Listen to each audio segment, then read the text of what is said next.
नमस्कार मित्रांनो, यावेळेस आपण आलेलो आहे दुसऱ्या डेस्टिनेशनला, व्लॉग नंबर 2। पहिल्या व्लॉगला तुम्ही चांगला प्रतिसाद दिल्यामुळे मनापासून तुमचे आभार, धन्यवाद। जर आपण अजूनपर्यंत पाहिला नसेल तो व्लॉग तर पुढे वरती मी आय बटनमध्ये तुम्हाला तो व्लॉगचा लिंक दिलेली आहे, तो जाऊन तुम्ही कृपया पाहावा, हे माझी विनंती राहील। आणि या व्लॉगमध्ये आपण आता पाहणार आहोत दुसरा व्लॉग, दुसरे डेस्टिनेशन, ते आहे कर्नाटक।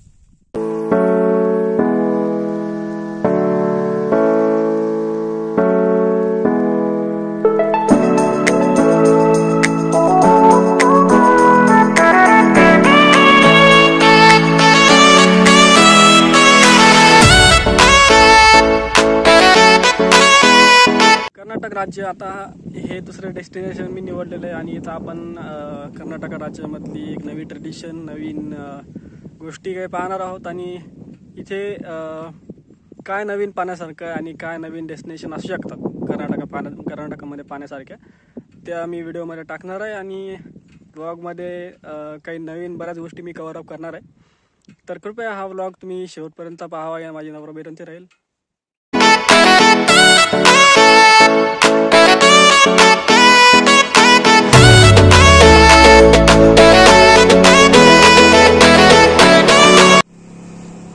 आतापर्यंत तुम्ही काय व्हिडिओ जे पाहिले त्याच्यामध्ये आपल्याला लाल माती आणि लाल दगड दिसून येतात। कर्नाटकामधील ही जरा वेगळी गोष्ट आहे जी आपल्याला सहसा महाराष्ट्रामध्ये बघायला भेटत नाही।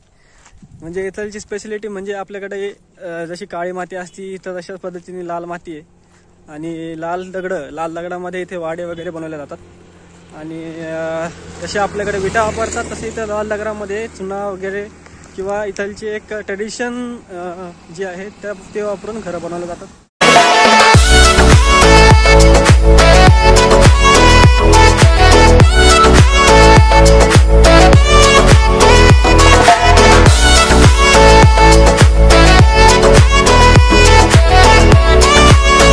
मठाचं गाव, मठ इथे जास्त पैकी आहेत, ते मठांचे काय व्हिडिओ मी समोर टाकलेले आहेत, ते तुम्ही पाहू शकता। आणि शेवटपर्यंत